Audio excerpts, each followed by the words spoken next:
Abba, Pai do céu, agradecemos poder estar em Tua presença nas santas horas sabáticas, em nome do nosso Salvador Jesus, que permanece no lugar santíssimo, elevando hoje nosso louvor e serviço de uma maneira aceitável diante de Ti. Pai nosso, convidamos a presença dos Teus santos anjos e Teu Espírito para estar em nosso meio, especialmente agora ao abrirmos a Tua palavra e estudarmos alguns pontos importantes contidos nela a respeito de algumas das coisas que estão acontecendo hoje. Oramos agora para que nos conceda mentes claras e entendimento, a fim de compreendermos as coisas que estão acontecendo, que o Teu Espírito possa ser o nosso instrutor e o nosso guia em toda a verdade. Esta é a nossa oração em nome de Jesus. Amém. Um feliz sábado a todos. É uma maravilhosa oportunidade para estudarmos a palavra de Deus juntos. E hoje veremos um tópico importantíssimo. É o tópico intitulado o Alfa e o Ômega. Na Bíblia nós sabemos quem é o Alfa e o Ômega.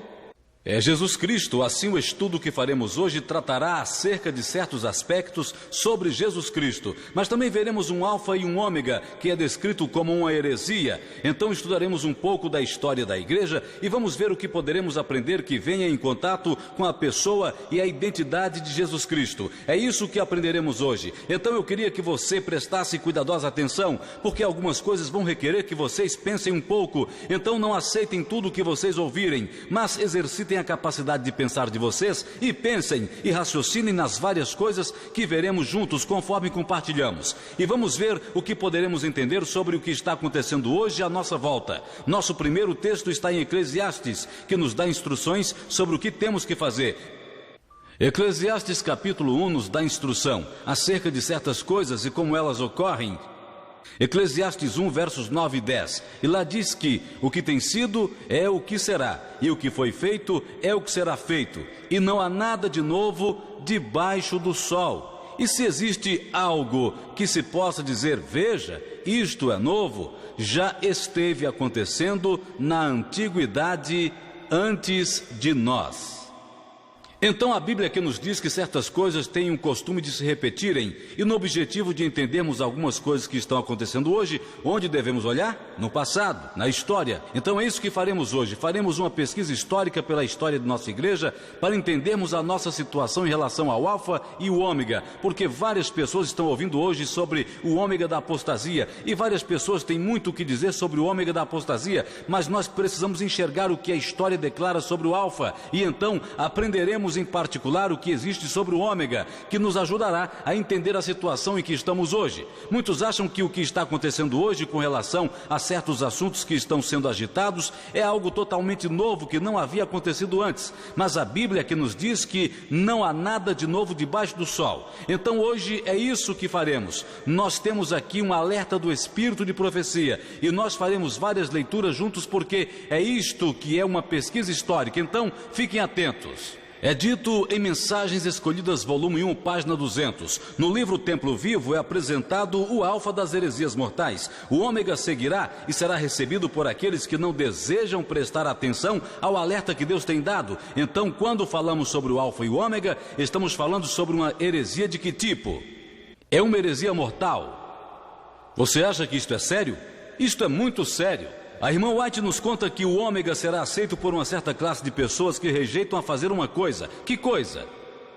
Vão rejeitar dar atenção ao alerta que Deus tem dado. Então, para evitar o ômega e saber o que ele é, temos que examinar qual era o alerta que Deus deu a respeito do alfa. E uma vez entendido o alerta que Deus deu sobre o alfa, teremos uma melhor condição para não cairmos e sermos enganados pelo ômega. Então, o que é que faremos hoje? Olharemos tudo o que era o alfa e veremos o que a irmã White diz e os alertas que Deus tinha dado. Agora, o alfa ocorreu nos primeiros anos de 1900 em nossa igreja, quando um médico muito promissor, o médico mais destacado da nossa igreja naquele tempo, Dr. John Harvey Kellogg, escreveu um livro intitulado O Templo Vivo, que a senhora White menciona na citação que acabamos de ler. Agora, em seu livro O Templo Vivo, Kellogg escreveu uma teologia sobre certas coisas que a senhora White se opôs, e que veremos em mais detalhes. Mas a razão para escrever o livro era de que o sanatório de Battle Creek tinha acabado de se incendiar completamente no ano anterior.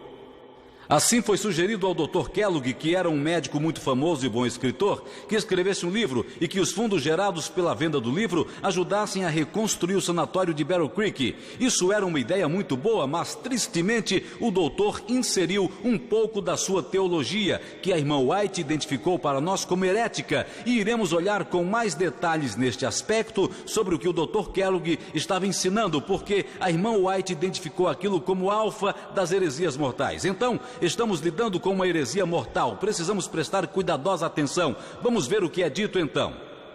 Sabendo que em Ciência do Bom Viver nos é dado um alerta, página 429, as coisas secretas pertencem ao Senhor nosso Deus, mas as coisas que são reveladas pertencem a nós e a nossos filhos para sempre. Ela está citando Deuteronômio ali. A revelação dele mesmo que Deus tem dado em sua palavra é para nosso estudo. Isto nós podemos buscar entender, mas além disso não é para penetrarmos. Uma declaração muito importante, porque Kellogg estava tentando penetrar além daquilo que foi revelado. Então a senhora White escreveu aquele alerta, mas é interessante que ela também disse que as coisas que Deus tem dado em sua palavra são para nosso estudo e que estas nós podemos buscar entender. Então não seja enganado por alguém dizendo a você que as revelações de Deus sobre ele mesmo na Bíblia são um mistério, porque a serva do Senhor disse, isto nós podemos buscar entender. O que o Senhor nos deu em sua palavra nós podemos entender, mas além disto não podemos penetrar. Então aqui Kellogg está se aventurando num terreno além do que a revelação nos tinha dado. E a irmã White continua em Mensagem de Numa Linda, página 253. Ela é um pouco mais específica aqui. O ensino a respeito de Deus que é apresentado em Templo Vivo não é conforme os nossos estudantes necessitam. Aqueles que expressam tais sentimentos acerca dele mostram que estão abandonando a fé. Então aqui vendo o assunto que Kellogg estava tratando dentro de seu livro e que ele tinha inserido uma certa teologia sobre qual tópico, ela disse este tema sobre Deus. Então Kellogg aqui estava ensinando ou promovendo alguma coisa sobre Deus que a irmã White identificou como o alfa das heresias mortais, e ela disse que era um abandono da fé. Isto é um assunto muito sério, então estamos agora olhando para os alertas que Deus deu sobre o alfa de forma que poderemos entender melhor o ômega. Bem, vamos ver o que era que Kellogg estava tentando ensinar sobre Deus em seu livro que provocou tão fortes alertas do espírito de profecia. O que é aquilo que ele estava ensinando que Ellen White disse que era uma heresia mortal, que era um abandono da fé? E nós podemos buscar a resposta porque uma vez que a encontremos, ficaremos mais aptos para entender o alerta que Deus dá sobre o alfa e sobre o ômega das heresias mortais. Então qual era a crença sobre Deus que ele estava tentando promover? Bem, este é Arthur Daniels, o presidente da Conferência Geral daquele tempo. E Arthur Daniels um dia teve uma conversa com o Dr. Kellogg. E a conversa foi tão alarmante para o irmão Daniels que ele decidiu escrever uma carta para Willie White, que é filho de Ellen White, e compartilhar suas preocupações a respeito do que Kellogg tinha dito, porque o assunto era sobre o livro que ele tinha escrito e o que Ellen White dizia sobre o livro. Esta é a carta que ele escreveu. Vamos ver o que ele disse, com preocupação a Willie White. Ele diz, desde que o concílio se encerrou, eu senti que deveria lhe escrever confidencialmente sobre os planos do Dr. Kellogg para a revisão e republicação do Templo Vivo. Então, o que Kellogg queria fazer? Ele queria revisar e republicar o Templo Vivo. Por que você acha que ele queria isto? Porque a irmã White deu ao livro alguma publicidade? Ela fez isso? Ela disse que o livro continha heresias, então Kellogg disse, ok, vou reescrevê-lo, vou revisá-lo. Então ele disse isso a Daniels, mas Daniels ficou preocupado, ele continua. Kellogg disse que alguns dias antes do conselho esteve pensando no assunto e começou a ver que tinha cometido um leve erro na expressão de suas visões. Ele declarou então que suas visões formadas sobre a Trindade tinham estado em seu caminho de fazer uma declaração clara e absolutamente correta, mas que dentro de um pequeno instante que ele chegou a crer na Trindade, podia agora ver bem claramente onde toda a dificuldade estava e acreditou que podia clarear o assunto satisfatoriamente. Ele me disse que agora cria em Deus o Pai, Deus o Filho e Deus o Espírito Santo. E sua visão era de que era Deus o Espírito Santo e não Deus o Pai, que preenchia todo o espaço e toda coisa vivente. Ele disse que se tivesse crido nisso antes de escrever o livro, ele poderia ter expressado suas visões sem a impressão errada que o livro dá agora. Eu coloquei diante dele as objeções que encontrei na doutrina e tentei mostrar-lhe que a doutrina era tão absolutamente contrária ao Evangelho que eu não enxergava como ela poderia ser revisada pela mudança de poucas expressões. Ok? Então esta é a carta mais reveladora do conteúdo do livro de Kellogg que ele queria revisar e sobre a teologia que ele estava adotando com relação a Deus, que Ellen White havia nos falado. Agora, isto é interessante, Kellogg disse que vinha tido a crer em qual doutrina? Na doutrina da Trindade, e especificamente ele diz que agora crê em Deus o Pai, Deus o Filho e Deus o Espírito Santo. Isso soa familiar para alguém? É familiar, não é? Isso parece o assunto que está sendo agitado e nós veremos por que está sendo agitado hoje. Note que o presidente da Conferência Geral daquele tempo fez alguma coisa. No último parágrafo ele disse: coloquei diante dele as objeções que eu encontrei na doutrina. O presidente da Conferência Geral estava tão preocupado que ele tentou corrigir Kellogg sobre esse ensinamento.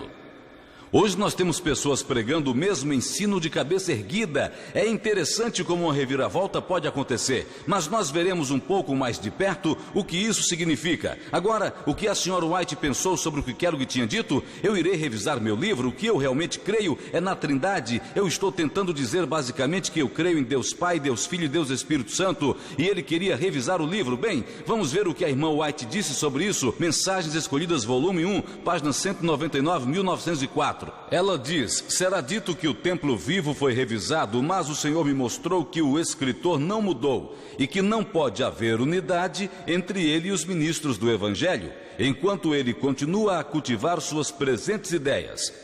Eu tenho oferecido erguer minha voz em alerta a nosso povo, dizendo: não seja enganado, de Deus não se zomba. Então, o que a serva do Senhor foi inspirada a escrever em resposta ao que Kellogg tinha dito que ele ia revisar o livro, ela disse: o escritor não mudou. E o que os ministros do Evangelho deveriam fazer? Não devia haver unidade entre os ministros do Evangelho e Kellogg enquanto ele mantinha suas ideias presentes. Quais eram suas ideias atuais, de acordo com a confirmação do presidente da Conferência Geral naquele momento? Que ele cria na Trindade, que cria em Deus Pai, Deus Filho e Deus Espírito Santo. A irmã White disse que os ministros do Evangelho não deveriam ter união com Kellogg quando ele tinha essas opiniões. Ela disse que, na verdade, aquilo era uma zombaria de quem? De Deus. Ela disse: não seja enganado, de Deus não se zomba. Então este assunto é muito sério. Kellogg veio a crer. Tem mais um aqui.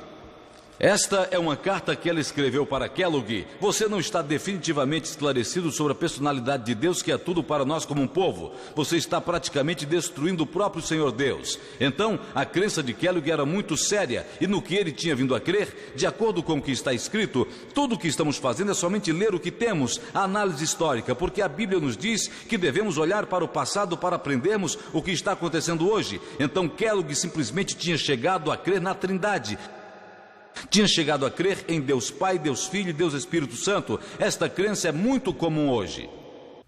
E é tão comum que atualmente, quando se começa a alertar a atenção das pessoas para isto, elas começam a ficar um pouco agitadas ou perturbadas. Elas pensam que isso é um fundamento da fé, não percebendo que o diabo tentou trazer esta heresia para dentro da igreja nos primeiros anos de 1900. O que vemos hoje é apenas um espalhamento, conforme a irmã White profetizou que deveria acontecer. Bom, nós iremos ver mais de perto o que ela tem a dizer. Mensagens Escolhidas, volume 1, página 203, ela diz: na controvérsia despertada entre nossos irmãos acerca dos ensinos deste livro, aqueles em favor de permitir uma larga circulação declaram: ele contém os verdadeiros conceitos que a irmã White tem ensinado. Essa afirmação golpeia em cheio o meu coração. Me senti de coração quebrantado por saber que esta descrição do assunto não era verdadeira. Então, como resultado do que a irmã White disse sobre o livro, Kellogg, em defesa própria, disse: o que eu estava tentando dizer é realmente a mesma coisa que a irmã White está ensinando. Então, o que foi que ele tentou usar em suporte de seus ensinos? Ele estava tentando usar o espírito de profecia, e naturalmente seus seguidores ouviram isso dele e continuariam repetindo isso, dizendo: olha, o livro contém os mesmos verdadeiros conceitos que a irmã White ensinou. A irmã White disse: isto é uma mentira. Ela disse: meus ensinos não dão suporte a essa teoria que está no livro. Agora, se você fosse resumir em uma palavra o ensinamento desse livro, O Templo Vivo, que palavra você usaria? Ok, a irmã White identifica claramente panteísmo. E o que a palavra panteísmo significa? Deus em tudo. Então este era o ensino que Kellogg estava tentando promover. E ele estava tentando fazer isso enquanto estava crendo na doutrina da Trindade, Deus Pai, Deus Filho e Deus Espírito Santo. Porque quando você apresenta isso às pessoas, a objeção é: mas a irmã White está falando de panteísmo, ela não está falando aqui de Trindade, ela não está falando de Deus Pai, Deus Filho e Deus Espírito Santo. Ela estava repreendendo Kellogg por seus ensinos panteístas, não por sua crença na Trindade. Vocês já ouviram isso antes? Agora nós temos que entender o que Kellogg realmente cria e o que é aquilo que ele identificou como um problema, ou que era aquilo que ele estava tentando ensinar no livro, porque temos que entender, Ellen White se opôs a uma coisa apenas, ou era na verdade um pacote que aparentava como se fosse apenas panteísmo, mas dentro dele havia mais, e isso é o que precisamos pesquisar. Agora a irmã White muito claramente repreendeu Kellogg. Vamos ver como foi que Kellogg resumiu todo o problema, porque várias pessoas dizem: bem, aquilo era sobre este ponto, isto é sobre aquele ponto. Nós temos que pegar a evidência da história que nós temos. Como Kellogg sintetizou todo o problema? Ou seja, o que ele estava tentando ensinar no livro que Ellen White disse é panteísmo, é uma heresia mortal, é abandono da fé. Os ministros do Evangelho não deveriam unir-se a ele enquanto ele tem esses atuais conceitos. Bem, vamos ver o que ele disse. Ele escreveu uma carta para D.I. Butler, e isto é o que ele diz. Kellogg falando: até onde eu entendo a dificuldade encontrada em o templo vivo, a coisa toda pode ser resumida na seguinte questão: é o Espírito Santo uma pessoa? Então, de acordo com Kellogg, vamos parar aqui por um momento. De acordo com Kellogg, qual era a coisa toda que ele estava tentando ensinar em templo vivo? De sua própria admissão, ele disse: tudo o que estou tentando dizer basicamente se resume a isto: é o Espírito Santo uma pessoa. Isso soa familiar hoje? Ele continua, note quais argumentos ele usa para dar suporte à sua crença. Ele continua, você diz que não, eu tinha suposto que a Bíblia dizia isto pelo fato de que o pronome pessoal ele é usado no discurso do Espírito Santo. A irmã White usa o pronome ele e tem dito em tantas diversas palavras que o Espírito Santo é a terceira pessoa da divindade.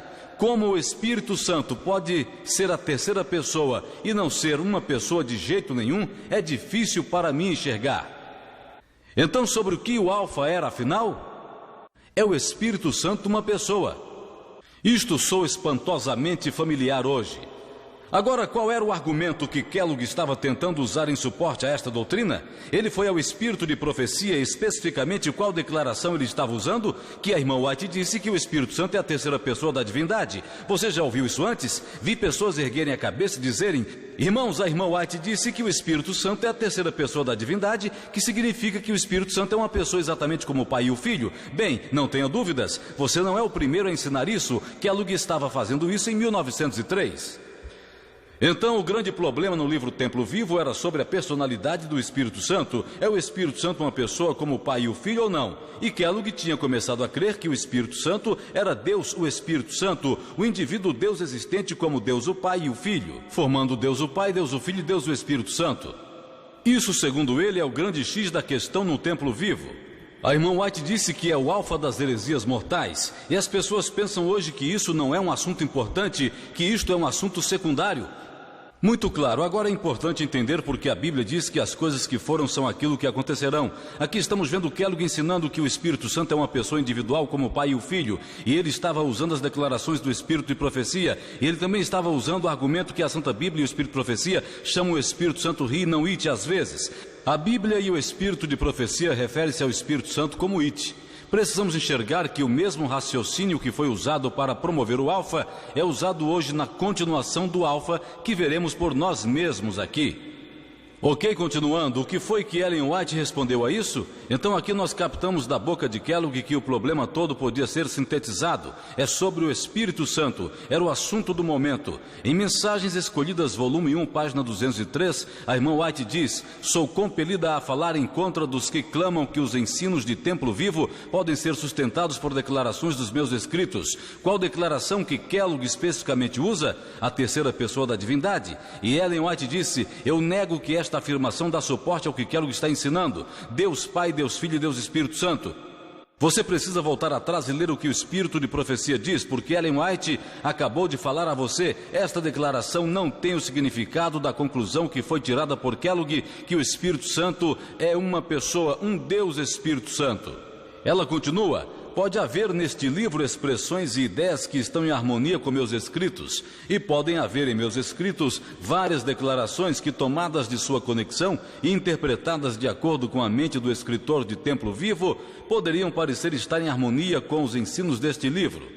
Isto pode dar aparente suporte à afirmação que as ideias de Templo Vivo estão em harmonia com os meus escritos, mas Deus proíbe que essa ideia prevaleça. Então a irmã White disse: eu sei que existem algumas declarações que escrevi que, se você tirar fora do contexto, elas vão parecer dar suporte à doutrina que Kellogg estava ensinando. Mas isso não é o que elas significam. É isto que ela disse? Leia por você mesmo. Agora eu vejo pessoas que hoje precisam voltar a ler o Espírito de Profecia, porque as pessoas hoje estão fazendo as mesmas coisas que Kellogg fez. E nós vamos ver. Agora temos que fazer uma pergunta a nós mesmos. Era Ellen White uma trinitariana? Agora nem todos conseguem responder isto, porque as pessoas dão todo tipo de respostas. Mas raciocine comigo, essas são as questões que temos que pensar. Em outras palavras, cria ela em Deus Pai, Deus Filho e Deus Espírito Santo? Se for assim, como ela ousou repreender Kellogg por trazer isto à luz? Porque isso era o que Kellogg cria. Ele cria na Trindade, Deus Pai, Deus Filho e Deus Espírito Santo. Ellen White disse: isso é heresia. E foi Deus quem disse para ela repreender Kellogg?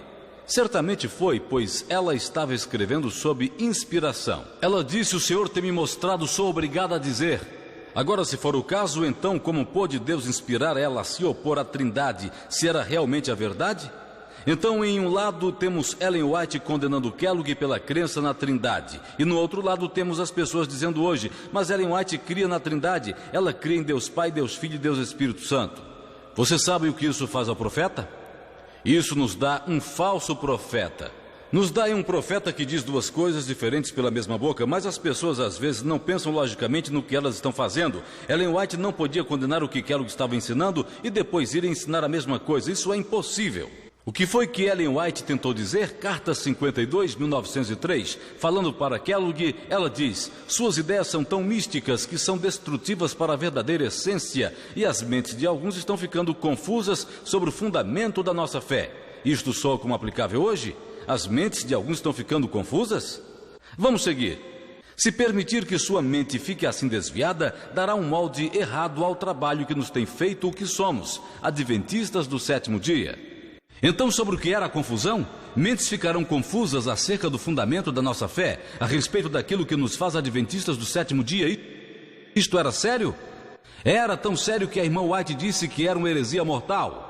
O que nós precisamos fazer é entender o que Kellogg estava ensinando, que estava pondo em perigo as bases da nossa fé, o fundamento que nos faz adventistas do sétimo dia. Então precisamos perguntar a nós mesmos: nós vimos o que Kellogg cria, o que era considerado o fundamento naquele tempo? Qual era o ensino da igreja naquele tempo que Kellogg estava se afastando e que Ellen White disse: você está em perigo acerca dos fundamentos da nossa fé, você está abandonando a fé? Isto faz sentido? Isto é bastante lógico? Então nós precisamos olhar agora para o fundamento daquele tempo. Qual era o fundamento que Ellen White diz aqui que Kellogg estava se afastando? Ok, vamos dar uma olhada, por exemplo, em relação ao Espírito Santo, porque este era o assunto que Kellogg tinha sintetizado ao ponto de dizer: é o Espírito Santo uma pessoa? Eu creio nisso porque a irmã White disse: ele é a terceira pessoa da divindade. Então eu creio em Deus, o Espírito Santo. Em suma, esse era o seu raciocínio, era o que todo o livro tratava. Vamos ver qual era a crença da igreja naquele tempo. 1891, esse é de Uriah Smith. Ele diz: o Espírito Santo é o Espírito de Deus, ele também é o Espírito de Cristo. Aqui está mais um, de Wagner. Aqui nós encontramos que o Espírito Santo é tanto o Espírito de Deus como o Espírito de Cristo. De Lefebvre. Aprendemos por esta linguagem que quando nós falamos do Espírito de Deus, nós estamos falando na verdade de sua presença e poder. Isso soa para você que esses irmãos acreditassem que o Espírito Santo era uma pessoa chamada Deus, o Espírito Santo? Não! Eles criam que o Espírito Santo era o Espírito de Cristo. Lofborn é muito claro ali embaixo: este Espírito é a presença e poder de Deus. Vejam ali embaixo: é a presença e o poder de Deus uma pessoa diferente de Deus?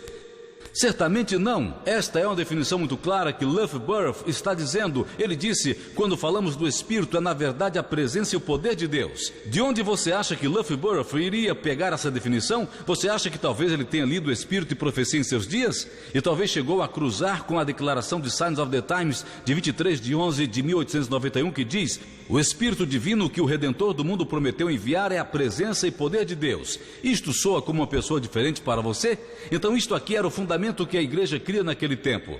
Kellogg estava se afastando disso. Ele estava dizendo: ouça, o Espírito Santo é uma pessoa, é Deus o Espírito Santo. Ellen White disse: tenha cuidado. Então, no intuito de comparar o que Kellogg estava crendo com o fundamento daquele tempo, quando Deus dá seu Espírito, Deus nos dá outro indivíduo ou Ele mesmo? Kellogg me ensinaria o quê? Nader, ele é um indivíduo que seria chamado do quê? Deus Espírito Santo. Então, quando Deus nos dá o seu Espírito, nos dá Deus Espírito Santo, uma pessoa diferente. Mas o fundamento da fé daquele tempo diz que o Espírito Santo é na verdade o Espírito de Deus e de Cristo, é a presença e o poder de Deus.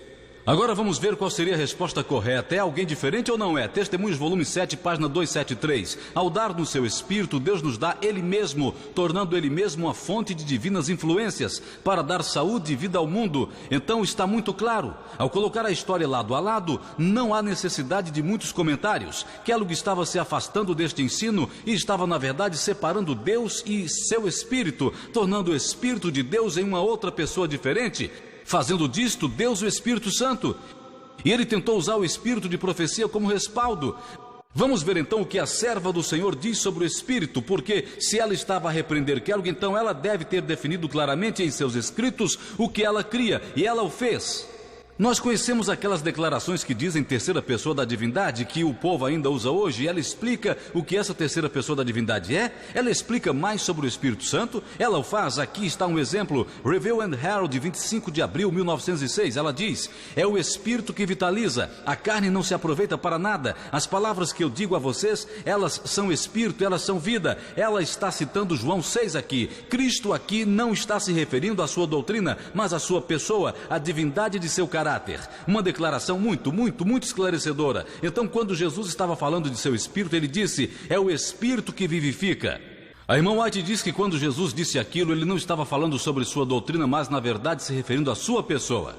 Agora as pessoas vão querer que você acredite hoje que Jesus estava se referindo a outra pessoa. Viram a diferença? O Espírito é uma pessoa. A irmã White disse: é a terceira pessoa da divindade. É a pessoa de quem? É a pessoa de Cristo. Isso é o que ele é. Kellogg estava ensinando que ele era uma pessoa diferente do Pai e do Filho.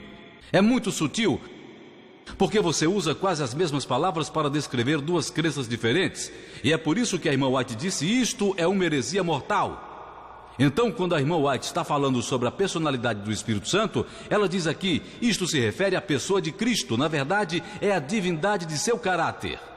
Essa é uma declaração muito clara, mas não vamos ficar apenas com uma, vamos procurar por mais. Em A Obra no Sul, 13 de setembro de 1898, que Cristo devia se manifestar a eles e ainda estar invisível ao mundo, era um mistério para os discípulos. Aqui ela está comentando João 14, onde Jesus falava sobre o Confortador que deveria vir. Então isso era um mistério para os discípulos. Eles não podiam entender isto claramente. Eles não poderiam entender as palavras de Cristo em seu sentido espiritual. Eles estavam pensando no externo, na manifestação visível. Eles não podiam se dar conta do fato de que podiam ter a presença de Cristo com eles e ainda ele ficar despercebido pelo mundo. Eles não entenderam o significado de uma manifestação espiritual. Então quem era aquele que iria ter com eles? A presença de Cristo. Nós lemos antes que o Espírito é a presença pessoal de Deus e também a presença de Cristo. É a própria pessoa de Cristo. Então isso é o que Cristo pensava quando disse aos discípulos que ele enviaria um outro Consolador. Ele estava falando sobre seu próprio Espírito, sua própria pessoa que viria até eles invisível. E é isto que a irmã White chamava de terceira pessoa da divindade. A divindade de seu caráter. Então Kellogg entendeu mal essa declaração e tentou usá-la para promover uma certa doutrina que hoje é mais comum do que foi então em nossa igreja.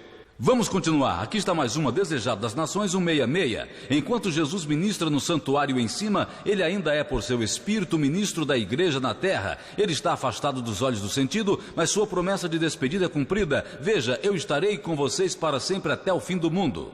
Agora, de acordo com essa declaração, é uma declaração muito interessante porque ela diz: Jesus é o ministro do santuário de cima, ele é ainda pelo seu Espírito o ministro da igreja da terra. Quantos ministros nós temos de acordo com essa declaração? Somente um. Quem é este? Jesus. Mas ele está trabalhando em duas frentes diferentes. Ele é o ministro do santuário de cima, mas ainda ele é o ministro da igreja na terra pelo seu Espírito. Agora, algumas pessoas acreditam hoje que o Espírito é um indivíduo diferente de Cristo, é um novo ministro. Agora, eu não acredito que nós temos dois ministros, porque a Bíblia diz: existe um Deus e um mediador entre Deus e os homens, o homem Cristo Jesus. Algumas pessoas hoje são forçadas a acreditar em dois mediadores porque elas acreditam que o Espírito Santo é um indivíduo diferente de Cristo, sem perceber que estão, na verdade, crendo que quando se quebra a ligação entre nós e Cristo, ele não é o único mediador. E agora nós teremos um outro auxiliar, temos dois. A irmã White diz aqui: ele é somente um, não dois. E realmente ela diz isso porque Cristo cumpre sua promessa. Veja, eu estarei com vocês até o fim do mundo. Jesus disse: eu estarei e não outro. Ok, vejamos, existem outros. Review and Herald, 19 de maio de 1904. Cristo declarou que após sua subida enviaria à sua igreja como seu glorioso presente o Confortador, que tomaria seu lugar. Este Confortador é o Espírito Santo, a alma de sua vida, a eficácia de sua igreja, a luz e a vida do mundo. Com seu Espírito, Cristo envia uma influência reconciliadora e um poder que arranca o pecado. Uma definição muito clara, ela diz que esse Confortador que Jesus prometeu enviar é o Espírito Santo. Este Espírito Santo é a alma da sua vida. Questão: é a alma da vida de Jesus uma pessoa diferente dele? Não. É a essência da sua própria pessoa, é o principal da sua própria personalidade. Agora, este é o problema que as pessoas estão tendo hoje, porque como pode a alma da vida de Cristo ser um indivíduo diferente? Como pode o Espírito Santo ser Deus Espírito Santo? Por isso temos esse entendimento bizarro que Ellen White disse: esta é uma heresia muito perigosa. Continuando, o Missionário do Lar, 1º de novembro de 1893. O Espírito Santo é o Confortador, como a presença de Cristo para a alma. É isto então, a presença pessoal de Cristo. E esta é, na verdade, a palavra que confunde as pessoas. Ela diz que isto é a presença pessoal de Cristo. Quando Cristo vem para nos confortar pelo seu Espírito Santo, é bastante pessoal. Ele envia o principal da sua própria pessoa. Não é uma pessoa diferente dele, é ele mesmo. Como nós lemos na Declaração de Testemunhos, volume 7, ao dar-nos seu Espírito, Deus nos dá Ele mesmo, não algum outro, e este é o novo exemplo. O Desejado das Nações, 669. O Senhor sabe tudo sobre seus servos fiéis que por sua causa estão dormindo na prisão ou foram banidos para ilhas solitárias. Ele os conforta com sua própria presença. O Senhor os conforta com sua própria presença, não com algum outro. Agora, hoje nós temos que ser práticos acerca do que cremos, porque muitos gostam de passar muitas horas argumentando e eles trazem várias declarações deste lado, várias declarações para o outro lado e eles querem entrar numa discussão. Mas é importante que a teoria seja analisada no nível prático, na aplicação prática daquilo que cremos como verdade, como essa crença atua em nossa vida. Ou seja, se nós perguntássemos a nós mesmos: quem é o seu Consolador? Falando de forma prática, como na teologia, quem é o seu Consolador? É uma pergunta que temos que responder porque o seu Consolador é o único que o assiste e o ajuda a superar o pecado. Agora, se você acredita naquela doutrina como a de Kellogg, que foi chamada de a Trindade, ou às vezes isto na verdade é uma crença no triteísmo, em três deuses, e nós veremos isso um pouco mais profundamente em outra apresentação. Você iria crer que havia Deus Pai, Deus Filho e Deus Espírito Santo, e Deus Filho foi para o céu, agora nós temos Deus o Espírito Santo. Então quem seria o seu Consolador? O Espírito Santo, uma pessoa diferente do Pai e do Filho, não é? Não seria Jesus, seria algum diferente. Enquanto se você cresce na Bíblia e no Espírito Profecia, no que você realmente creria? Quem seria o seu Consolador? Agora vamos deixar a serva do Senhor responder. Ela diz: não há Consolador como Cristo, tão terno e tão verdadeiro. Review and Herald, 26 de outubro de 1897. Aqui está outra. O Salvador é nosso Consolador. Isto eu tenho provado que Ele é. Manuscript Releases, volume 8, página 49. Mais uma. Através da fé olhamos para Jesus, nossa fé rompe as sombras e adoramos a Deus por seu maravilhoso amor ao dar Jesus o Consolador. Agora, esta é uma expressão que é meio raramente usada hoje, Jesus o Consolador. As pessoas pensam que não é Jesus o Consolador, mas é Deus o Espírito Santo. E elas estão dando crédito a alguém que não é Cristo, quando na verdade Cristo é o Consolador. Que situação triste. Você sabe que Jesus é o nosso Consolador, mas nós estamos aqui dando o crédito a um outro chamado Deus Espírito Santo. E quando alguém nos tenta corrigir sobre isso, dizemos: oh não, sua doutrina é muito perigosa. Não é perigoso crer que Jesus é nosso Consolador. É muito perigoso acreditar diferente disso, porque Jesus é o único que foi tentado e provado como nós fomos e venceu. Agora, que consolação você recebe de alguém que não se tornou carne, que não foi tentado em todos os pontos como nós somos, que não está apto a nos socorrer quando somos tentados? Não há muita consolação nisto. Então aqui está Jesus, ele veio à terra, viveu por 33 anos, passou por tudo o que nós temos que passar, e então nos deixou e mandou algum outro para nos ajudar? Por que ele não enviou logo esse outro desde o início? Por que ele teve que vir e viver por 33 anos na terra? Mas se você crê na verdade, você vai encontrar que o Espírito de profecia diz que o Espírito Santo é a verdadeira vida de Cristo, é a alma de sua vida, é a sua própria pessoa. Agora Cristo nos pode consolar porque ele tem, por experiência, conhecimento de todas as nossas tentações e provações. Faz uma grande diferença o que você acredita quando você aplica no seu caminhar. Então seja cuidadoso para não acabar ficando com um consolador diferente do único verdadeiro. Agora aqui está a pergunta que temos que fazer a nós mesmos. E a irmã White nos dá uma resposta: por que nós estamos fracos hoje? Isto é uma coisa que a maioria das pessoas não gosta de admitir. Mas se você for honesto consigo mesmo, você vai perceber que a igreja está muito fraca e as coisas espirituais estão definhando e as coisas não estão realmente como deveriam estar. E apesar de não gostarmos de admitir que acontece às vezes, mas se realmente pensarmos honestamente em nossos corações, nós veremos que este é o caso. Você já teve curiosidade de saber por que esta condição de coisas existe entre o povo de Deus? Eu tive muitas vezes essa curiosidade. Por que a igreja está fraca? Por que isto? Por que nós ainda estamos na terra, quando nós supunhamos estar no céu, dizendo que Jesus estava vindo em breve? Por que estamos na terra mais de 160 anos após 1844? Esta resposta, entre outras, pode nos dar alguma pista sobre a razão desta condição fraca existir. É dito, a razão por que as igrejas estão débeis, fracas e prontas para a morte é que o inimigo trouxe influências de uma natureza desencorajadora para repousar sobre as almas temerosas. Ele procurou tapar Jesus da visão deles como consolador, como o único que reprova, que adverte, que admoesta, dizendo: este é o caminho, andai por ele. Então, o que o diabo estava tentando fazer para enfraquecer as igrejas? Tapar Jesus da nossa visão como consolador. Ou seja, ele nos dá um outro consolador. Este consolador hoje chega pelo nome de Deus Espírito Santo, uma pessoa diferente de Cristo. Eu tenho perguntado às pessoas, eu tinha conversas com alguns estudantes e dizia: quem é o seu consolador? É Jesus? Eles diziam: não, é o Espírito Santo. Eles pensam em algum outro diferente. Esta é uma das razões de por que estamos débeis, fracos e prontos para a morte. Porque Satanás teve um alto grau de sucesso em esconder que Jesus é o Consolador. As pessoas não acreditam que Jesus é o Consolador. Elas pensam em algum outro, por causa da teologia que eles aceitaram. Agora, vamos observar outro detalhe. Porque a irmã White identifica o alfa das heresias mortais, ela diz que o ômega seguiria e seria recebido por aqueles que não estão dando atenção aos alertas que Deus deu. O alfa lidou especificamente em qual ponto? Conforme Kellogg, ele resumiu todo o assunto em uma pergunta: é o Espírito Santo uma pessoa? Agora o ômega hoje não está apenas atacando, não está apenas causando confusão acerca do Espírito Santo, mas está estendendo e causando confusão sobre o Filho de Deus também. Somos gratos ao Senhor que Ellen White estava viva naquele tempo e pôs em xeque o que Kellogg estava tentando ensinar. Mas ela disse: ouça, o ômega virá, e assim como o alfa está no início do alfabeto grego, o ômega está no fim. Quando o ômega vier, aquela heresia será muito maior e muito mais abrangente do que o alfa.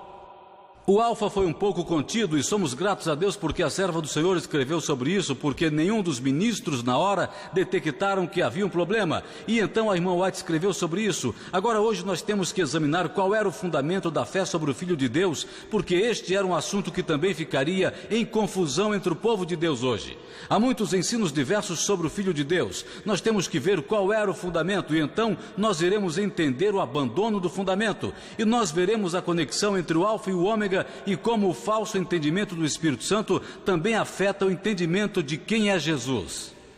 E para entendermos o fundamento, precisamos apenas olhar para alguns escritos. Aqui está um exemplo de Tiago White na Review and Herald, 4 de janeiro de 1881. Ele diz: o pai era maior que o filho pelo fato dele ser o primeiro. O filho era igual com o pai pelo fato dele ter recebido todas as coisas do pai.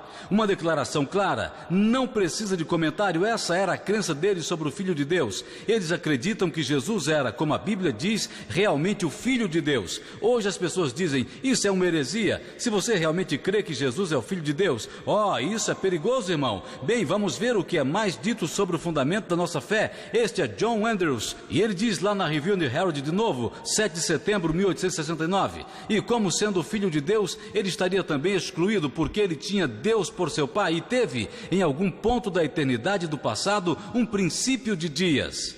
A crença deles no Filho de Deus era muito clara. Eles criam que realmente Jesus era o Filho de Deus, que ele foi gerado de seu pai. O pai é realmente, como a Bíblia diz, o pai de Jesus Cristo. E então Jesus Cristo recebeu todas as coisas de seu pai. Porque essa crença hoje está sendo atacada através do que também é chamado Deus, o Filho. Nós lidamos com Deus Espírito Santo e nós temos um termo muito comum que hoje é usado, um termo não bíblico que o Espírito Profecia nunca usa, chamado Deus Filho. E nós veremos a implicação disto em um momento. Vamos ver um outro detalhe, assim nós não ficamos com apenas um ângulo da visão. Este é J.H. Wagon, ele é o pai de Wagon, o jovem Elliot Wagon, aquele que em 1888, junto com Jones, estava apresentando a mensagem da justificação pela fé. Então este é o seu pai.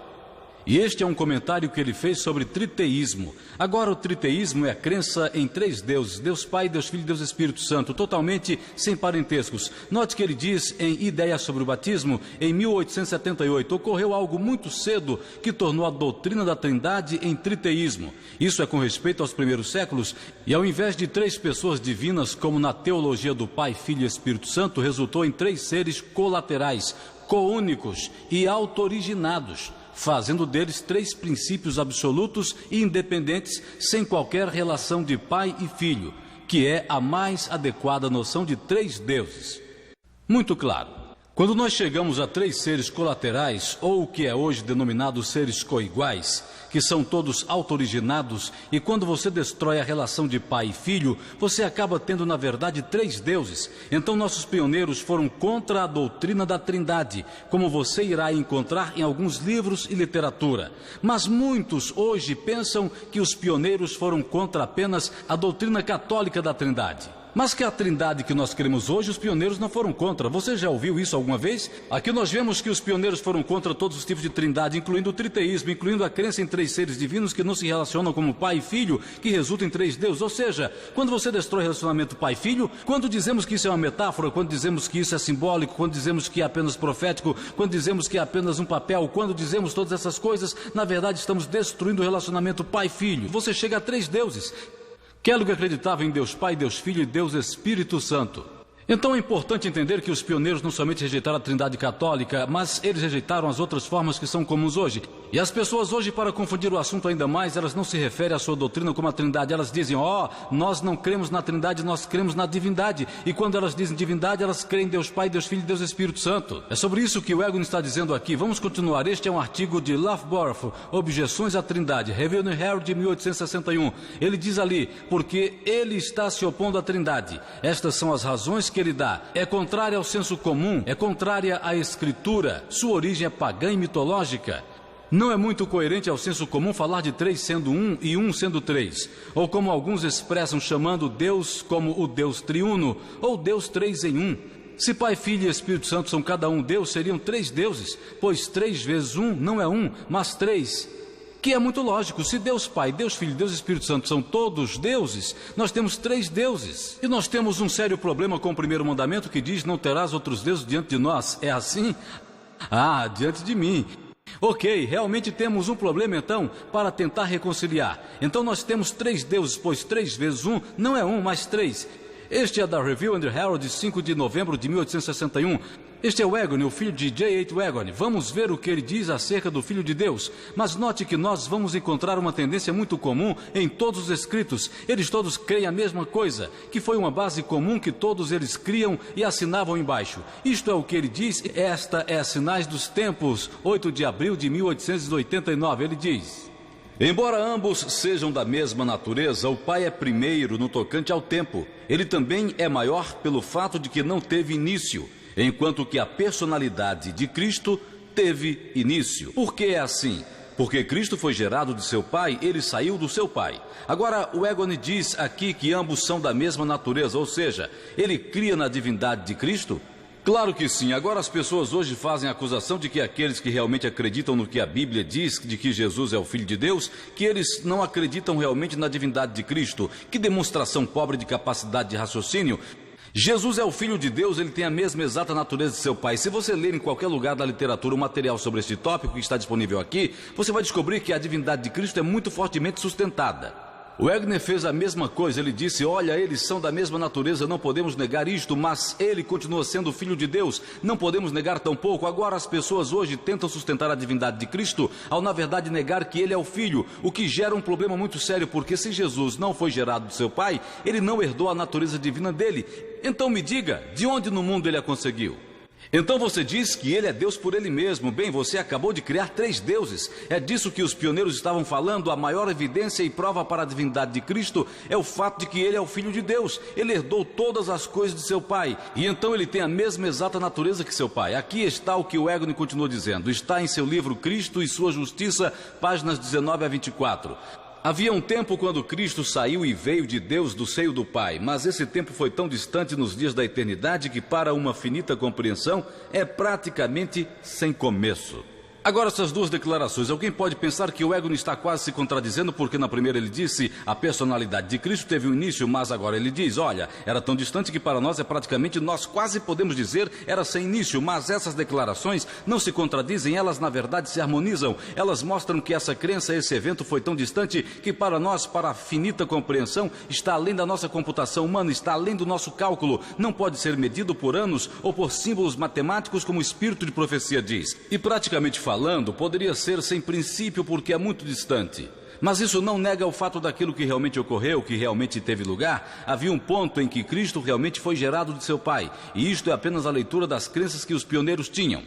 Precisamos nos questionar que muitas pessoas dizem, sim, está tudo muito certo, mas o espírito de profecia não está de acordo com esses irmãos que estavam ensinando isso sobre Jesus.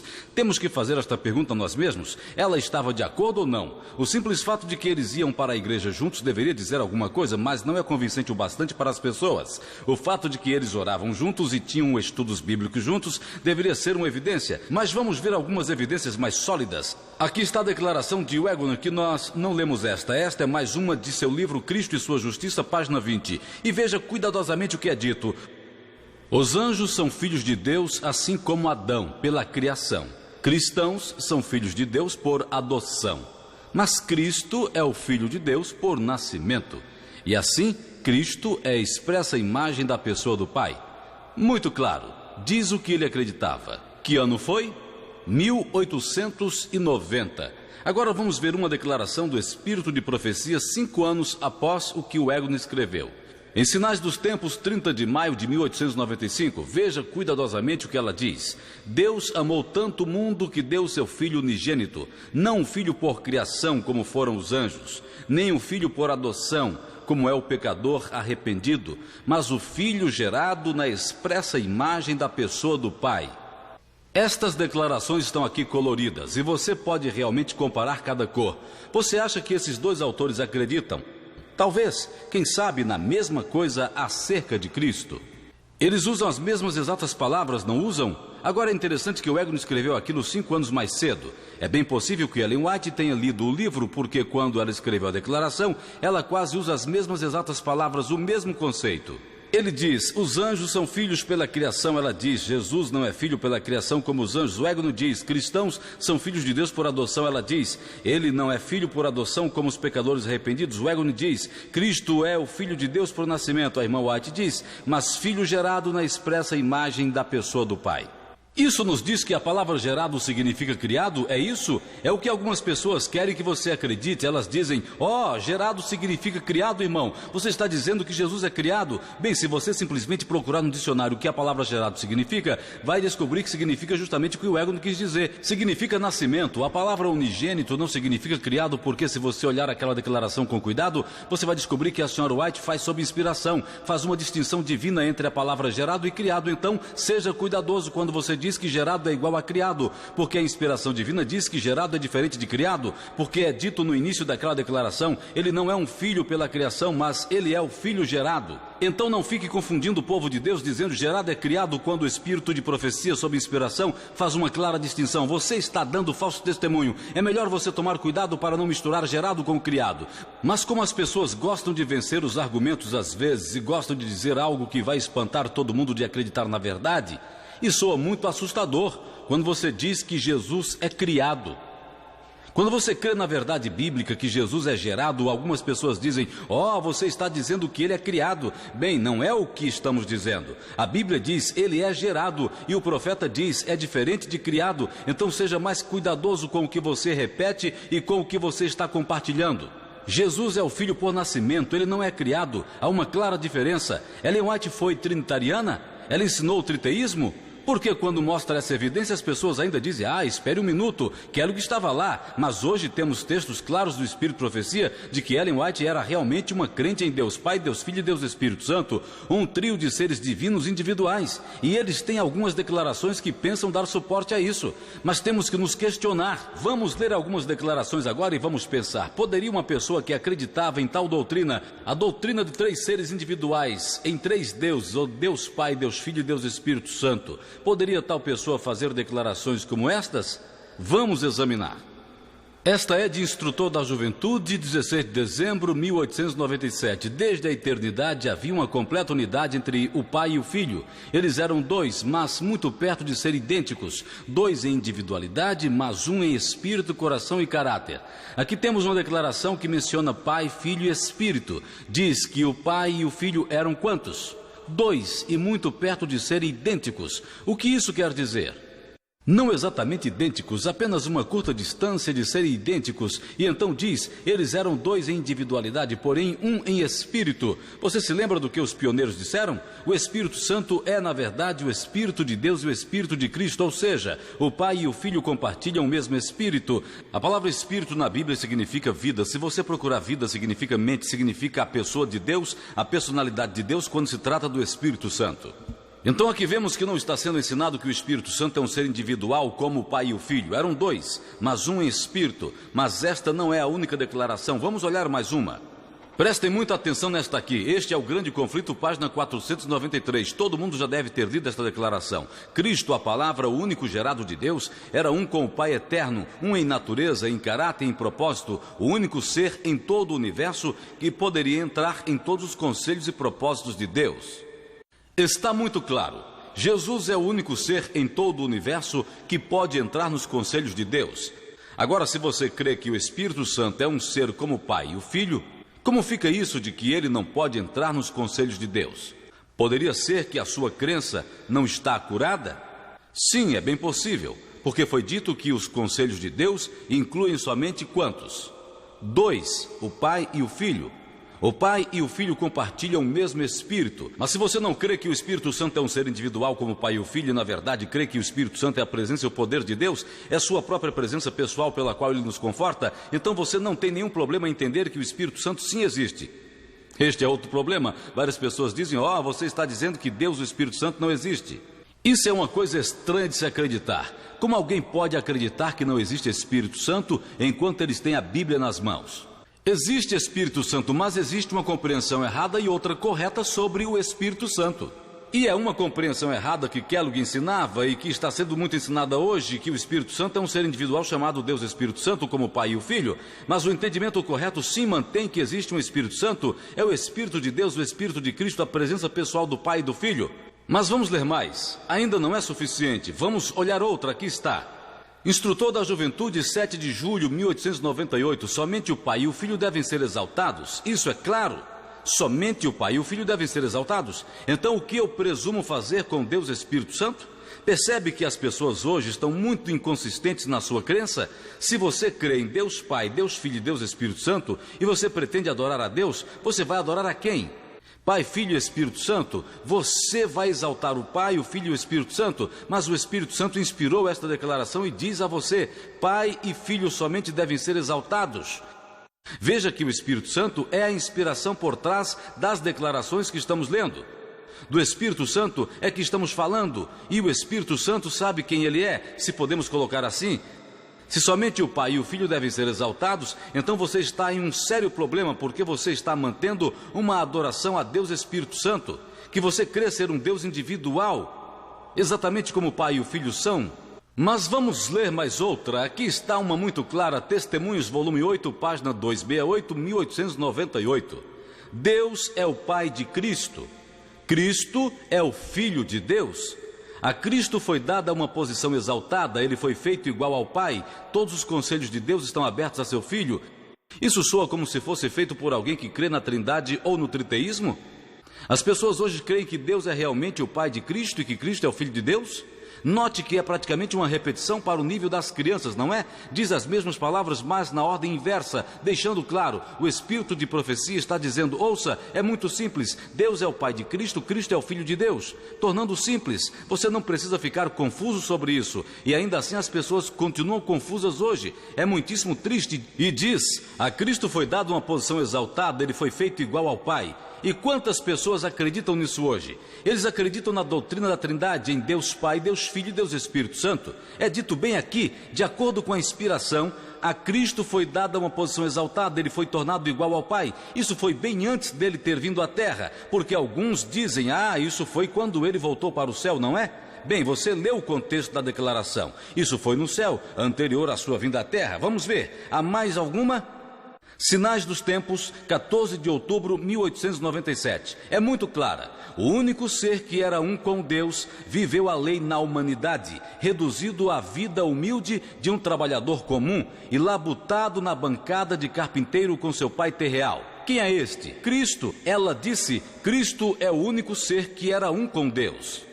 Mas você ainda crê que existe algum outro? Isso é muito perigoso.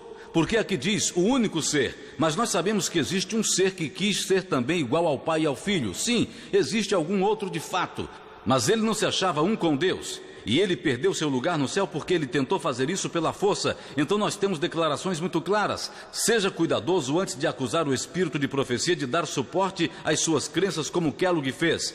Porque se ela tivesse viva hoje, ela diria: irmão, não é isso que significa.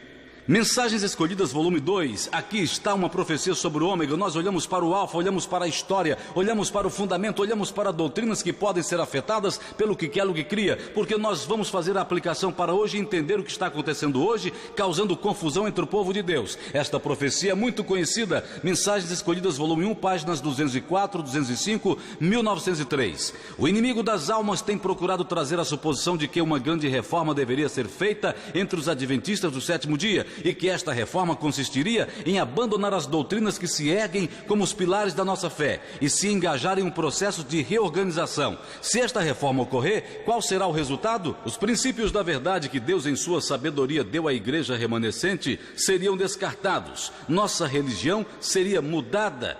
Você sabia que, apesar de ser um adventista do sétimo dia, você tem uma religião diferente daquela que Deus estabeleceu? Diz que nossa religião seria mudada. Como você acha que eles irão chamar a nova religião? Como você acha que o diabo vai chamar a nova religião para fazê-la mais enganadora possível? Ora, ele vai chamá-la justamente Adventista do sétimo dia. É simples, nós só vamos mudar a religião, mas manteremos o mesmo rótulo. E nós temos confusão ocorrendo hoje. A maneira mais fácil de mudar as religiões é apenas mudar os deuses. Se você trocou os deuses, você trocou as religiões. Nossa religião seria mudada. Os fundamentos que estiveram sustentando a obra por 50 anos, após 1853, seriam considerados como erro. Eu tenho ouvido as pessoas dizerem: bom, pois é, os pioneiros, sabe, todos estavam errados, nós temos a verdade agora, nós avançamos. Bom, isso é ótimo, porque o espírito de profecia profetizou que nós faríamos isso, mas ela disse que seria dado crédito ao inimigo das nossas almas, seria uma apostasia do fundamento da fé. Então devemos ter cuidado com o que está ocorrendo, com as coisas que ouvimos. Continuando, ela vai em frente. Uma nova organização seria estabelecida, livros de uma nova ordem seriam escritos. Temos o exemplo de um livro de uma nova ordem que lidamos antes. Que livro era? O Templo Vivo? Agora estamos falando do Ômega e ela diz: desta vez haverá livros de uma nova ordem. Então nós não estaremos lidando com apenas um livro, mas teremos livros. O mesmo problema ocorrerá, mas será tão mais abrangente que teremos livros escritos sobre isso.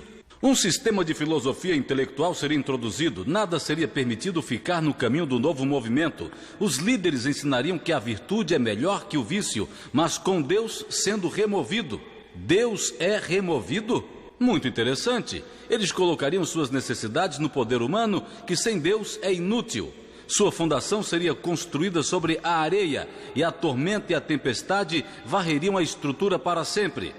Temos aqui a profecia sobre o movimento que será deslocado da rocha firme e será colocado sobre a areia, e para fazerem isso, eles vão considerar os princípios fundamentais como erro, eles vão escrever novos livros e eles vão mudar a religião e Deus será retirado. Agora vamos ver quais são alguns exemplos desses novos livros de uma nova ordem que foram escritos mais atualmente hoje, sobre o que a irmã White está falando. Aqui está um exemplo, Questões sobre Doutrina, o livro escrito nos anos 55. Se você abrir as páginas desse livro, você encontrará que há uma crença lá que fala sobre a Trindade, exatamente o que Kellogg estava ensinando. E então fica um pouco mais atualizada. E temos um novo livro ali no meio, chamado A Trindade. E este é um livro de alguns doutores da Universidade Andrews. 3 doutores. E ele fala sobre a doutrina da Trindade. Fala sobre Deus Pai, Deus Filho e Deus Espírito Santo. Aqui está um outro livro que talvez seja mais comum para atividades de self-supporting, Defendendo a Divindade. O mesmo problema com um nome diferente, não é chamado a Trindade, mas a Divindade. E nós veremos algumas coisas contidas no livro, porque isso é uma falsidade quando esses termos diferentes são usados para confundir. Então vamos ver como discernir tudo isso. A irmã White nos diz por que Satanás está tentando fazer essas coisas. Mensagens Escolhidas, volume 1, página 156. Veja isto. Satanás está determinado que os homens não devem enxergar o amor de Deus que o levou a dar seu Filho unigênito para salvar uma raça perdida, porque é a bondade de Deus que leva os homens ao arrependimento. O que Satanás determinou fazer? Que você não veja o amor de Deus dando o seu Filho unigênito. Então, pelo que entendemos, Satanás está fazendo um ataque em grande escala ao Filho de Deus. E ele não começou isso hoje em nossos dias. Ele começou isso há muito tempo atrás. Ele começou isso a partir do céu. Vejamos o que Satanás fez no céu com respeito ao Filho de Deus. Veja com atenção. Este dia com Deus 128. Os anjos foram expulsos do céu porque eles não trabalhariam em harmonia com Deus. Eles caíram de sua posição elevada porque desejavam ser exaltados. Eles chegaram a exaltar a si mesmos e se esqueceram que sua beleza de personalidade e caráter viera do Senhor Jesus. Este fato, os anjos caídos iriam obscurecer que Cristo foi o único Filho gerado de Deus, e eles decidiram que não iriam consultar a Cristo. Quem foi o líder desses anjos? Lúcifer. E ele está decidido que você não deve enxergar o amor de Deus que o levou a dar seu único filho gerado. Lúcifer começou atacando o fato de Jesus ser o único filho gerado de Deus, desde os primórdios no céu. Note o que eles querem fazer. Diz aqui que este fato, os anjos caídos iriam obscurecer, que Cristo era o único filho gerado de Deus. Agora algumas pessoas creem que Jesus se tornou o unigênito Filho de Deus quando ele veio em Belém. Como você leria esta declaração? Isto é no céu. Agora diz que isto no céu é um fato. Os anjos queriam obscurecer. O que obscurecer significa? Encobrir, esconder, não é? Eles queriam esconder o fato de que Jesus era o único Filho gerado de Deus. Você acha que eles conhecem a verdade? Eles conhecem e querem esconder este fato? Agora é interessante dizer ali que isto é um fato. Não é uma profecia, não é uma metáfora, não é um símbolo, não é um papel teatral. Nenhuma dessas coisas que você gostaria de acreditar. É um fato. E quando você aceitar esse fato, você vai realmente entender o que está acontecendo hoje. Agora vejamos sob esta luz se Lúcifer ainda está fazendo o mesmo ataque contra o Filho de Deus. O espírito de profecia diz, ele está determinado que nós não devemos ver que Deus deu seu Filho unigênito. Bem, através de seus esforços, Lúcifer ainda está fazendo este mesmo ataque, exato ataque. Naquele livro Defendendo a Divindade, página 17, note o que é dito sobre o Filho de Deus. Cristo sempre foi o Filho de Deus e nunca houve um tempo em que ele emergiu do Pai. Está Lúcifer tentando obscurecer o fato de que Jesus é o único Filho gerado de Deus? Ele certamente está. Se Jesus nunca foi gerado, então Lúcifer teve sucesso em grande escala. Aqui está o X da questão. Agora é algo realmente espantoso quando as pessoas leem coisas como estas e não enxergam. O mesmo livro nas páginas 11 e 12 diz: o segundo problema era, qual era o primeiro problema? Que Jesus era o Filho de Deus. Então eles lidaram com aquele problema com a negação total. Assim o problema 1 foi corrigido. O problema 2 é o fato de que havia 3 na divindade. É difícil se identificar com 3 líderes. Pense nisto por um momento. Por exemplo, como o homem caído poderia orar a 3 deuses? Houve necessidade de um padrão especial, assim os humanos olhariam para um Deus soberano como o Senhor de tudo em suas vidas. Bom, é admitido a introdução do livro de que há uma crença em 3 deuses. Agora, honestamente, sabe, eu me preocupo se não há de fato uma necessidade de levantar aqui, abrir a Bíblia e dizer ao povo: ouça, irmão, está errado crer em 3 deuses. Eu acho isso incrivelmente irônico. Eu honestamente creio que esse tipo de assunto já foi tratado na escola sabatina. Ter que se levantar para dizer 3 deuses está errado, só adoramos um Deus, e depois vem as pessoas dizendo: não, isso é uma heresia. Você pode saber que o diabo teve muito sucesso para enganar muita gente. Embora estas pessoas ao escrever admitam em seus livros, o povo ainda lê os livros e pensam que grande fonte de luz e informação. Os pioneiros foram muito claros sobre isto. A crença em 3 deuses é um credo falso. Esta é outra variação da doutrina da Trindade. É uma doutrina que ensina que existe Deus Pai, Deus Filho e Deus Espírito Santo, totalmente sem parentescos entre eles. O Filho não é realmente um filho, e esse era o primeiro problema. Deviam eliminar que Jesus era o Filho. O segundo problema era ficar com 3 seres divinos. Temos 3 deuses. E o livro tenta resolver esse problema ao dizer: bem, um dos seres divinos disse: olhe, todos vão me adorar, e não necessariamente aos outros 2, e criando todo tipo de cenário bizarro só para conseguir algum tipo de harmonia, para harmonizar 3 deuses com a Bíblia, o que é absolutamente impossível. Bem, em Materiais de 1888, página 1633, Ellen White diz muito claramente: não há lugar para deuses no céu acima. Não há lugar para deuses no céu acima. Isso parece óbvio, mas o Espírito Santo a inspirou a escrever isso por razões óbvias.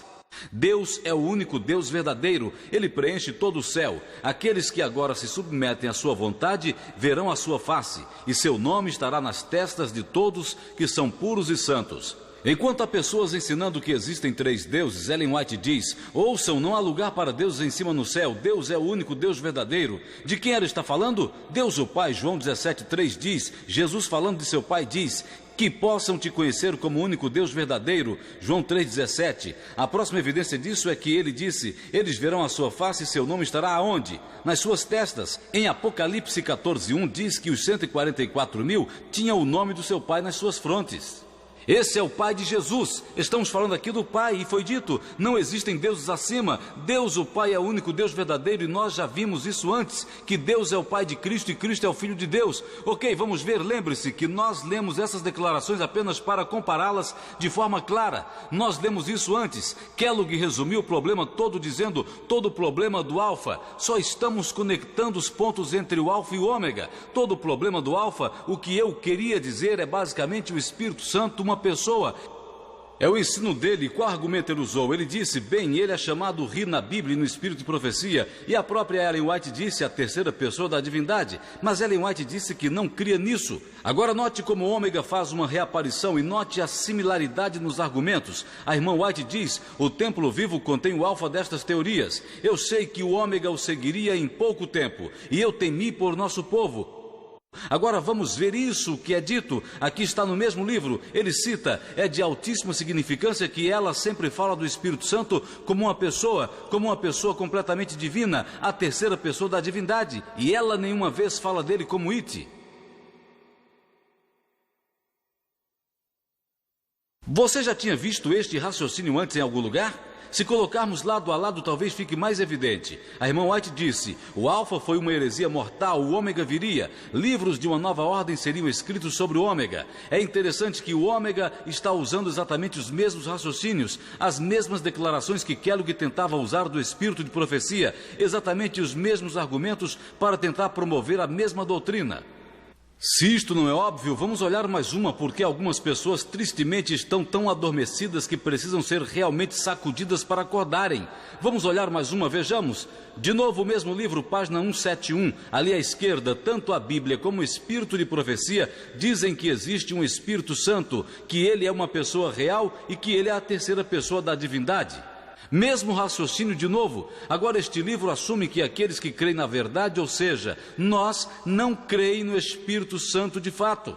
Ele demonstra isso dizendo que existe um Espírito Santo. Se você está nos assistindo hoje ou leu qualquer literatura nossa, você descobrirá que esta crença é correta e sustentada. Existe um Espírito Santo. Todos que dizem que não cremos no Espírito Santo não estão corretos. Aqui está a correção. Nós cremos no Espírito Santo, sim.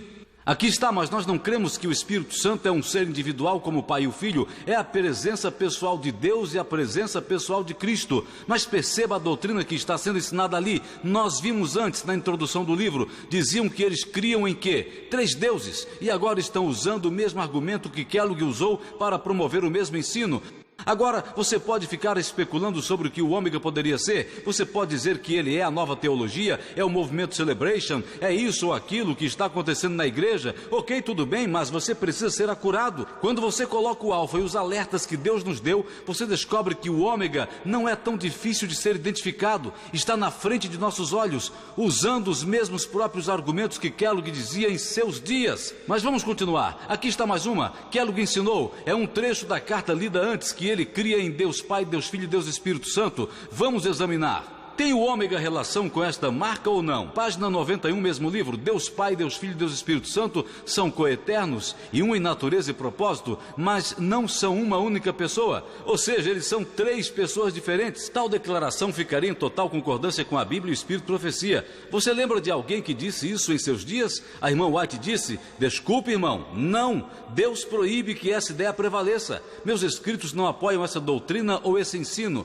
Bem, ele está aqui de novo. Então seja cuidadoso com o que você crê. É interessante que esse livro, a irmã White disse, eles vão usar declarações dos meus escritos para apoiar suas teorias. Esse livro está carregado de declarações do Espírito de Profecia, mas alguns poderiam dizer, veja, está tão baseado no Espírito de Profecia que deve estar certo. Se esse fosse o caso, seria bom, mas esse não é o caso, porque a irmã White disse que nem todo mundo que me cita está me citando corretamente. Kellogg fez assim, e é interessante que a mesma coisa sobre o mesmo tópico está sendo feita hoje novamente. A irmã White nos diz, Mensagens Escolhidas, volume 1. No livro Templo Vivo está apresentado o alfa das heresias mortais. Esse é o alerta que lemos anteriormente e agora estamos lendo de novo na luz daquilo que já estudamos. Agora veja, o ômega seguirá e será recebido por aqueles que não estão querendo prestar atenção ao alerta que Deus tem dado. E hoje aqui nós lemos os alertas que Deus tem dado sobre o alfa. E a irmã White diz, o ômega será recebido se você se recusar a ouvir os alertas. É por isso que examinamos o que aconteceu antes, porque hoje está acontecendo a mesma coisa. Você viu como há uma agitação sobre este tema hoje entre o povo de Deus?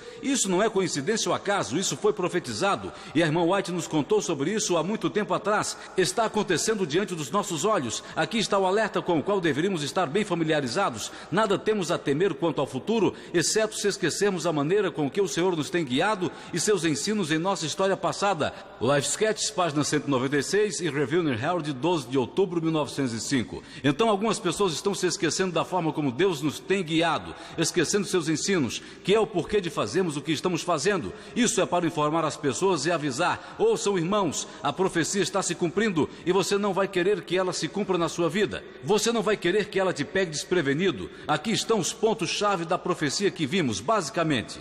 Desistir das doutrinas pilares da nossa fé, princípios da verdade seriam descartados, nossa religião seria mudada, princípios fundamentais após 1853 considerados como erros, uma nova organização seria estabelecida, livros de uma nova ordem seriam escritos, nós vimos isso, um sistema de filosofia intelectual seria introduzido, Deus será retirado, o fundamento será construído na areia e desmoronará. E nós temos o exemplo bíblico em Mateus 7, 24 a 27, não precisa ir lá por devido ao nosso tempo, mas uma olhada rápida. Em Mateus 7 fala sobre o homem sábio que construiu sua casa sobre a rocha. E o homem tolo construiu sua casa sobre a areia. E a casa que ficou na rocha aguentou. E a casa que ficou na areia desmoronou. Temos que ter certeza que estamos construindo sobre a rocha hoje. Eu quero dizer uma coisa. Não importa quantas pessoas estão construindo sobre a areia continua sendo areia. Porque alguns começam a se preocupar que se a maioria das pessoas está construindo na areia, talvez seja mais seguro lá. Ou seja, vão dizer, mas ninguém acredita no que você está dizendo. Vocês são apenas uns poucos e todo mundo aqui crê na Trindade. Todas as pessoas do mundo podem ter construído na areia como gostam, ainda que você seja o único que construiu na rocha, você construiu melhor. A areia, diz a Bíblia, é um fundamento movediço. A tormenta e a tempestade vão varrer a estrutura. E a rocha que nós temos em Mateus 16, quando Jesus perguntou aos seus discípulos, quem vocês dizem que eu sou? Pedro respondeu, tu és o Cristo, o Filho do Deus vivo. Jesus respondeu, o quê? Isso foi uma revelação divina do meu Pai no céu. E eu vou fazer uma coisa, Pedro, vou basear minha igreja nessa rocha. Mas se você não acredita que Jesus é o Filho de Deus, você está rejeitando a rocha na qual Jesus está construindo sua igreja. Assim temos que estar cientes destas coisas que estão acontecendo no nosso meio. Permitam-me olhar de perto algumas declarações do Espírito de profecia como um alerta para algumas pessoas. Porque em alguns casos você vai apresentar evidência após evidência após evidência e ainda assim as pessoas continuam resistindo a aceitar, por alguma razão ou outra. Vamos ler o que é dito, Mensagens Escolhidas, volume 1, página 201. Aquele que declarou que sua verdade brilharia para sempre, proclamará esta verdade através de mensageiros fiéis, que darão à trombeta um sonido certo. A verdade será criticada, desprezada e escarnecida, mas quanto mais de perto for examinada, mais brilhará. Assim, algumas pessoas podem ridicularizar a verdade, criticar, escarnecer e desprezar, mas ela brilhará mais, conforme é examinada. É exatamente isso que está acontecendo hoje. Aqui está um outro alerta, Mensagens Escolhidas, volume 1, página 72. Dá-nos uma razão de por que certas pessoas não aceitam algumas coisas. Obstinação e orgulho de opinião levam muitos a rejeitar a luz do céu. Que duas coisas? Obstinação e orgulho de opinião. Qual seria outra palavra para obstinação? Egoísmo? Ou talvez ser muito teimoso? Só faço o que eu quero? Não tem outro jeito? Isso e orgulho de opinião levam muitos a rejeitar a luz do céu. Eles aderem a ideias acariciadas, interpretações fantasiosas das Escrituras e perigosas heresias. Hoje nós examinamos uma perigosa heresia, tão perigosa que foi rotulada como heresia mortal. Diz que algumas pessoas se apegarão a essas heresias e se um testemunho é fornecido para corrigir estes erros, eles querem, como muitos nos dias de Cristo, ir embora descontentes. Um testemunho foi dado hoje, através do Espírito de profecia que estamos lendo, para corrigir algumas dessas heresias hoje. É triste que quando compartilhamos isto com algumas pessoas, elas ficam estressadas e alguns dizem, não fale comigo sobre isto nunca mais. Como se você tivesse trazido alguma coisa muito assustadora ou que os ofende.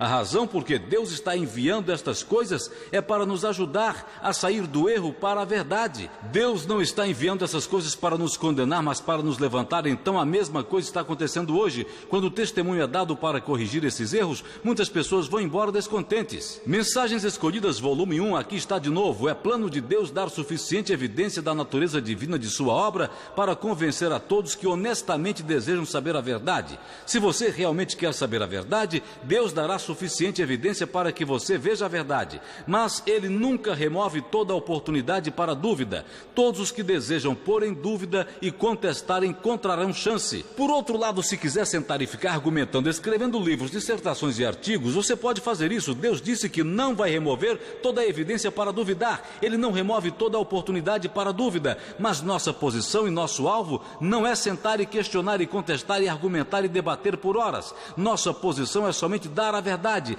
dar o testemunho da verdade. Deus deu a você um caminho livre, uma mente e raciocínio, então você pode pensar e decidir e responder por você mesmo diante de Deus. Mas lembre-se de que um testemunho da verdade está sendo dado. Não terá como você dizer depois, que ninguém me avisou, porque Deus tentou dizer a você de novo, mas você recusou. O testemunho é muito claro, e hoje temos diante de nós o Alfa e o Ômega, duas heresias mortais. Vimos o Alfa e a história dele, e vimos que o Ômega está bem espalhado e na grande maioria.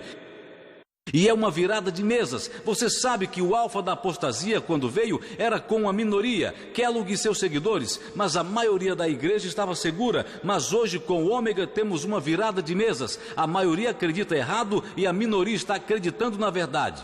Mas esta minoria está crescendo, pois pela graça de Deus as pessoas estão buscando a verdade, porque existem pessoas que são honestas. É o que está acontecendo. Então minha oração por você, conforme você lê e estuda estas coisas, é que você se pergunte: estou realmente construindo sobre a areia ou estou construindo sobre a rocha? Que Cristo declarou que é a única maneira da igreja ter sucesso. Vamos nos ajoelhar juntos para orar. Bendito Pai que estás no céu, muitas graças por Jesus Cristo, teu Filho unigênito, que não retiveste de nós, mas deste-o para mostrar o quanto nos tens amado.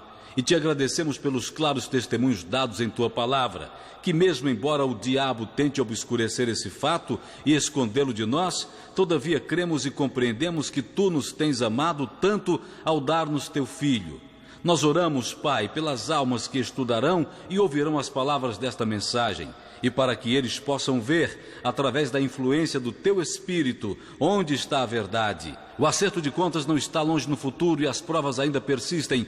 Oramos para que alguma alma compreenda sua real condição e se mova da areia para o firme e sólido fundamento, a rocha, Jesus Cristo, Filho de Deus. Essa é a nossa oração no nome do nosso muito maravilhoso e bendito Redentor, Jesus Cristo. Amém.